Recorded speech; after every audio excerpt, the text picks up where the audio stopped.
अस्सलाम वालेकुम। आज मेरा एक अनदर इम्पोर्टेंट टॉपिक है जिसका नाम है बेसिकली स्कैन एफ फंक्शन। सबसे पहली तो बात यह है कि जो आपके पास स्कैन एफ फंक्शन है वो आपके पास इनपुट फंक्शन है, और सिर्फ आपके पास ये इनपुट फंक्शन नहीं है बल्कि ये आपके पास स्टैंडर्ड इनपुट फंक्शन है। दूसरी आपके पास मेन बात यह है कि इसको इस्तेमाल करने के लिए आपके पास मस्ट हेडर फाइल आपने लगानी होती है हैश इंक्लूड studio.h, जिसमें studio mean standard input output. So standard input function आपके पास स्कैन एफ फंक्शन ही होता है। तीसरी बात यह है कि ये इस्तेमाल क्यों होता है। सो ये इस्तेमाल होता है टू गेट इनपुट। अब आपका क्वेश्चन होगा कि इनपुट तो प्रोग्रामर भी दे सकते हैं, लेकिन यहाँ पे आप इनपुट यूज़र से लेते हैं और इनपुट आप रन टाइम पे लेते हैं जब आपका प्रोग्राम एग्जीक्यूट हो जाता है उस टाइम पे इनपुट लेने के लिए। स्कैन एफ और प्रिंट एफ का ऑलमोस्ट वर्किंग सिमिलर होती है, लेकिन इसके अंदर कुछ बेसिक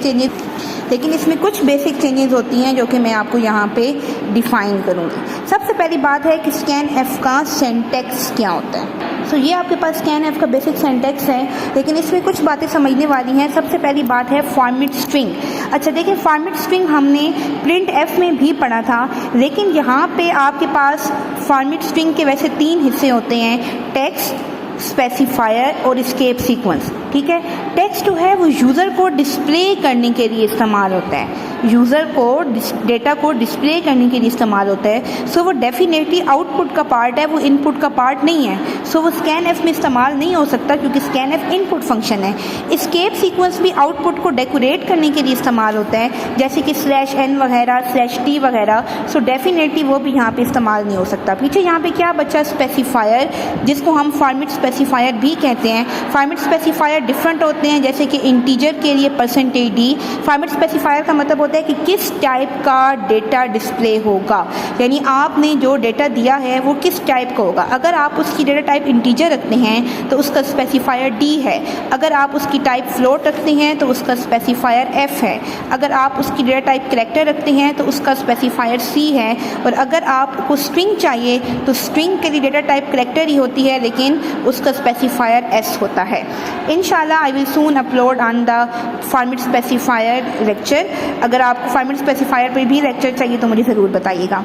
अब इसके बाद आपके पास डिफरेंट टाइप्स होती हैं कि फॉर्मेट स्ट्रिंग के अंदर ये तो हो गया, लेकिन इसमें मेन बात होती है ये and operator. What is this and operator? This and operator is basically address operator. हमने बसेस आई थिंक सो आपने पढ़ी हुई होंगी, लेकिन अगर आपने नहीं पढ़ी हुई तो आपको पता होना चाहिए कि डेटा को एक जगह से दूसरी जगह लेके जाने के लिए बसेस इस्तेमाल होती हैं, जिसमें से एक एड्रेस बस होती है जो कि यूनिडायरेक्शनल होती है, जिसका रुख CPU से रैम की तरफ होती है, क्योंकि रैम के अंदर 1000 ऑफ सेल्स होते हैं और हर सेल्स के आपके पास एड्रेस होते हैं जो कि आपके पास और किसी चीज़ में नहीं होते। यानी हम दूसरे लफ्ज़ों में कह सकते हैं कि CPU में एड्रेसेस नहीं होते, रैम में एड्रेसेस होते हैं। सो जब भी एक यूज़र इनपुट देता है उसका इनपुट वेरिएबल में स्टोर होता है और उस वेरिएबल की वैल्यू जाके किसी सेल में स्टोर होती है। जिस सेल में स्टोर होती है उसका कोई ना कोई एड्रेस होता है, उस एड्रेस को रेफर करने के लिए एंड ऑपरेटर यूज़ होता है, जिसको एड्रेस ऑपरेटर भी कहा जाता है और जिसको एम्परसैंड ऑपरेटर भी कहा जाता है। Basically it is use to refer the location. I am again here mention it is use to refer the location. ये आपका 10th क्लास में इंपॉर्टेंट शार्ट क्वेश्चन भी आता है कि वाई वो use and operator in scan F. अब हम यहाँ पे एग्जांपल देखते हैं कि आप सिंगल इनपुट कैसे ले सकते हैं। सो फॉर एग्जांपल मेरे पास एक वेरिएबल है इंटीजर मार्क्स और मुझे उसकी वैल्यू यूज़र से लेनी है।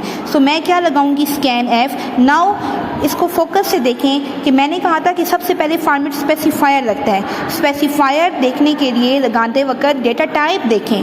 डेटा टाइप क्या है, इंटीजर। इंटीजर का स्पेसिफायर होता है %d। सो मैंने यहाँ पे लगा दिया %d, जो कि इन्वर्टेड कॉमर्स में बंद होगा क्योंकि वो स्ट्रिंग का हिस्सा है और string mean anything that enclose in double quotation mark. आगे आपके पास लगता है comma.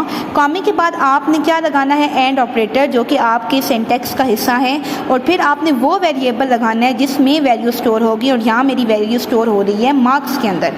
So %d and marks. ठीक है।